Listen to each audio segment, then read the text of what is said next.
আসসালামু আলাইকুম। যাদের ঠান্ডার সমস্যা আর রং চা ভালো লাগে না তাদের জন্যই আজকে আমার এই রেসিপিটা।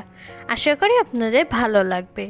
প্রথমে আমি এখানে একটা পাত্র নিয়ে নিয়েছি। এখানে আমি যেই কাপে চা ঢালবো সেই কাপে 3 কাপ পানি দিয়ে দিব। আমি এখানে প্রত্যেকটা মেজারমেন্টই দেখিয়ে দিচ্ছি পারফেক্ট অনুযায়ী 3 কাপ চা বানানোর জন্য, যেহেতু আমি 3 কাপ চা বানাচ্ছি। পানিতে বলক চলে আসলে দিয়ে দিব 1 চা চামচ আদা কুচি। আদাটা একদম কুচি কুচি করা লাগবে না, এরকম বড় বড় কিউব করেই আপনারা কেটে নিতে পারেন। এরপর দিয়ে দিচ্ছি 1 টেবিল চামচ চা পাতি। চা পাতিটা দিয়ে ভালো মতো জাল করে নিব। কিছুক্ষণ জাল হয়ে গেলে এবার দিয়ে দিব 1 কাপ দুধ। আমি যেই কাপের চাটা পরিবেশন করব সেই কাপটাই ব্যবহার করছি মাপের জন্য। এখন চাটা ভালো মতো কিছুক্ষণ জাল করে নিব।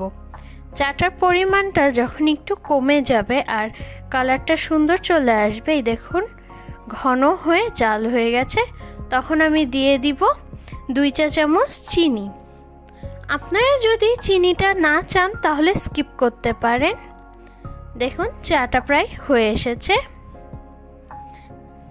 চাতে একটা বড় বলক তুলে নিব। আসলে ঠান্ডায় সবারই গিয়ে গলায় সমস্যা হয়। এই আদা চাটা খুবই ভালো লাগবে আপনাদের।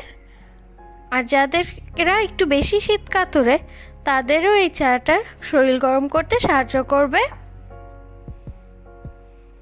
এখানে আমি দুধটা কিন্তু অজাল দিয়ে নিয়েছিলাম। এই দেখুন চাটা এখন আমি সার্ভ করে দিচ্ছি 3টা কাপে।